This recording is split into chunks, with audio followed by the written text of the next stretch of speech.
So back to this picture. It's a helpful one. You can see it, but this time there's a gate in it. This is your choice. This is your ownership. This is your responsibility and your control. This is what you take control of.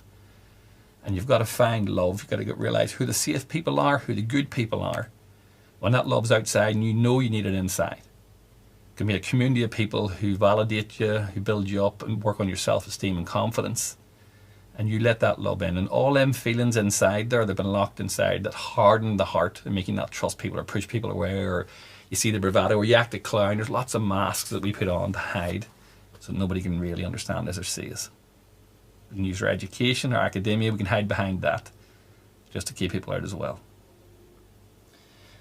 So you've got to let love in. See, I stand at the door of your heart. If you would just open that door and let me in, I would come and make my home with you. And we'll push out the stuff inside that's hurting, and we'll heal the stuff inside that's hurting.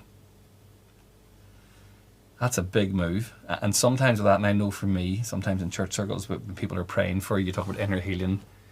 When I've let out this, or I let God's love in for the first time, there was a lot of emotions with it. My senses were overwrought by my desperate need for this sense of love. Something inside me that was so strong that I could push out the bad feelings and thoughts within me.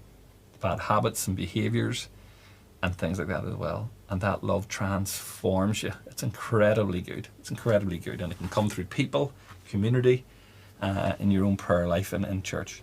So let that love in. Let the good love in. Keep the bad love out.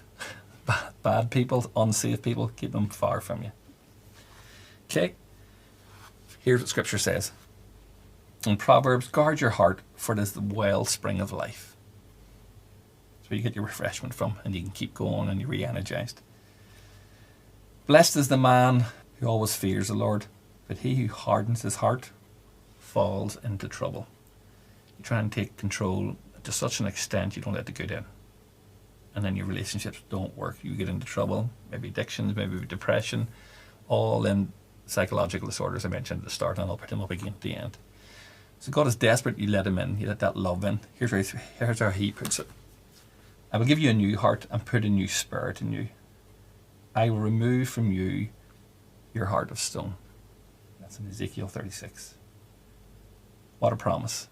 He knows the conditions of our hearts. He knows what we struggle with. And we look around our culture and we see marriages falling apart, we see relationships falling apart, we see teen pregnancies, we see addictions, we see... Most of this is about how we get our love needs met. Most of this is about boundaries, making sure we understand who's safe and who's not. You hear statements like people saying, why come I keep falling into bad relationships? I come out of this one, I'm in another bad one, and I keep seeing them hook up with the same people, they're the wrong people each time.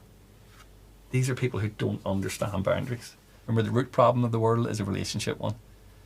So work on them. Get good boundaries. Healthy people attract healthy people. Hurt people hurt people. You need to get your boundaries right. Bless you.